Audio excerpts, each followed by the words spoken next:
Greetings, people of the internet. I am LUCHA MAN, and welcome to LUCHA MAN Reviews. Now, recently, Fox finally did the crossover that everyone had been waiting for. It was over 24 years in the making, but the Simpsons and Family Guy finally came together for a full-hour Simpsons Family Guy crossover. Now, the Simpsons have been around for the better part of 24 years, a little more. So when Family Guy came on, they're like, "Oh, great, another show about a plus-sized idiot father figure and his kids. What an original concept." Well, as time has gone on, Family Guy has openly acknowledged about, well, not the creators themselves, but on the show they've acknowledged how they are pretty much spoofing off the Simpsons every now and again. There's even episodes where the Simpsons they're visibly or as a verbal gag, you know what I mean. So it was high time that they were like, "Hey, why don't we all learn to play nice and play with both our toys in the same sandbox at the same time?" And thus this episode was birthed. So what's the story about? Well, once again, the Griffin family has to skip town because, once again, in this case, Peter Griffin did something to upset the entire town, so they had to get run out of town until the heat cools off. So they stop at a gas station for a quick break, and they find their car is gone. So they're like, "Oh no, we better contact the police." "Well, what town are we in?"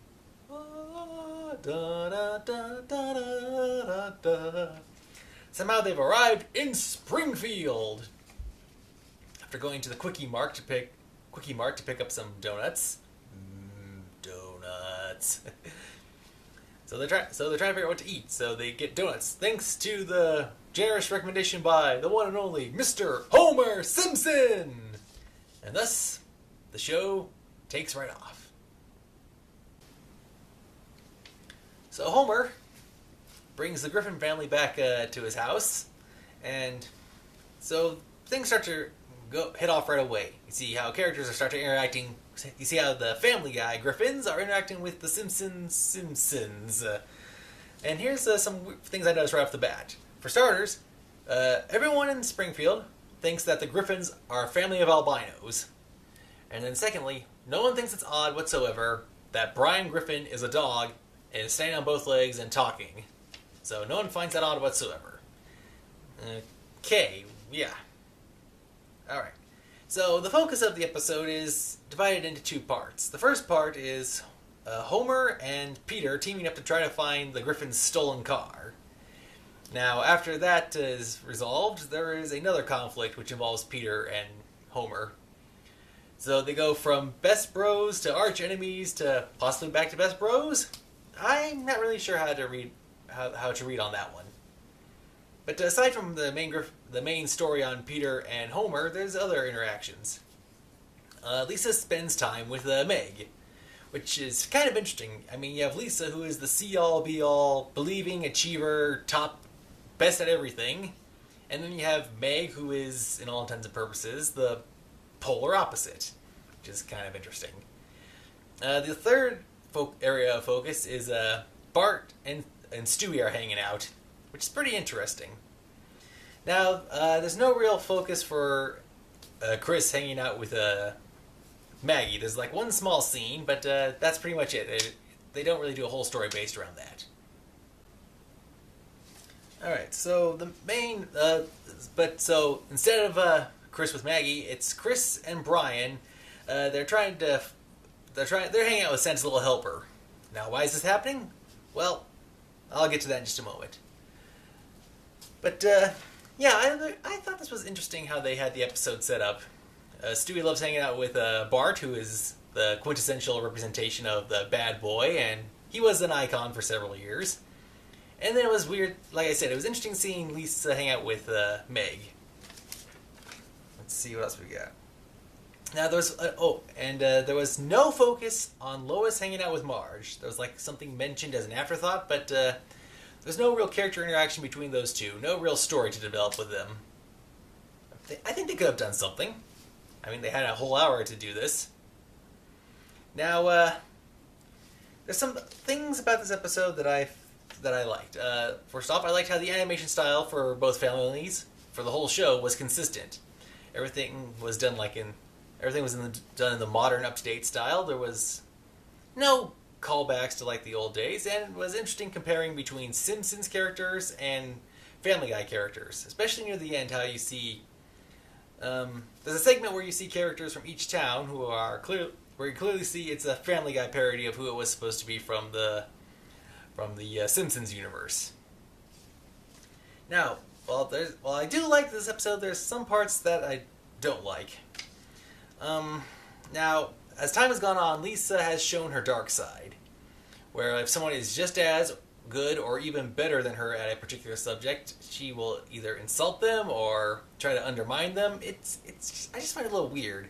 And there's an actual segment where after she has introduced Meg to the saxophone, and after hearing about how Meg is such a disappointment and how she can't do good at anything, after Meg does something great with the saxophone, she talks down to her, which I found was a little weird.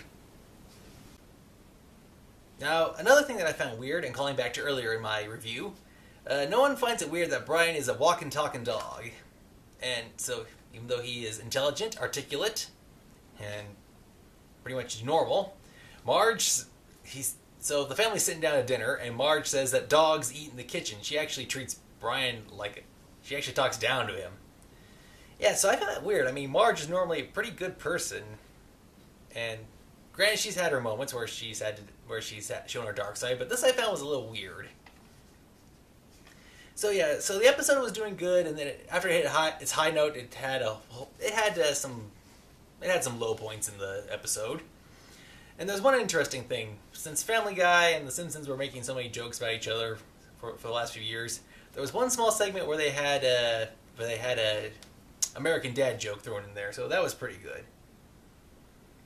Yeah, so there's also a segment speaking of how the show's been going back and forth for so many years, there was a segment where Bart was asked a question, and the answer was 24 years. Yeah, so Family Guy has also done the joke about how so many years have passed, yet no one in the show ages. Yeah. Now, there is a conflict near the end of the episode. So, at the very end, they're saying, "Oh, maybe the Simpsons will come here next time." So, and they say, probably not. This is either a joke, an allusion towards, or a hint at something that may happen, or it may not happen. Who knows? It took them this long to get this crossover together. Who knows how long it'll take for another crossover to happen? Yeah. So overall, this episode was good, but it's kind of a downer in some points. Overall, I enjoyed it, but and of course there was one scene. There's a scene.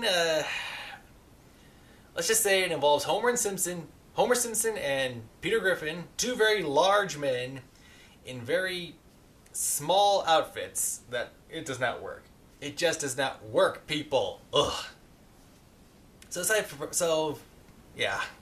from that visually disturbing scene and some of the weird character actings of Marge and Lisa, among some other stuff, I give the Family Guy Simpsons crossover a 7.5 out of 10. Now, I remember in the old days you could have a whole bunch of crossover stuffs. I mean, we had the Green Hornet come on Batman when Adam West was still Batman before being the mayor of Quahog. We had pretty much everyone visit Gilligan's Island or the Beverly Hillbillies. Or there was also I Love Lucy when we had a whole slew of huge Hollywood guest stars. And then there was the Simpsons themselves back when they had guest stars, back when the seasons first started out. So you don't see that too many crossovers nowadays. So it's nice to see. It doesn't happen too often, but when it does happen, it's a pretty good thing, and I enjoyed it. Like I said, there was some parts that I didn't really like, and hence the low score. But still, 7.5 out of 10. That's not too bad. And like I said, if you've seen the Family Guy Star Wars thing, they made some jokes about crossovers to like American Dad and other series. So who knows? Maybe we'll get another crossover, or maybe we won't. But this episode was pretty good. So if you haven't seen it yet, check it out. It's worth your while, especially if you're a fan of both shows. Alright. Well, that's all the time we have for this review. Thank you for watching. I hope you enjoyed it. Until next time, this has been LUCHA MAN saying, have a nice day.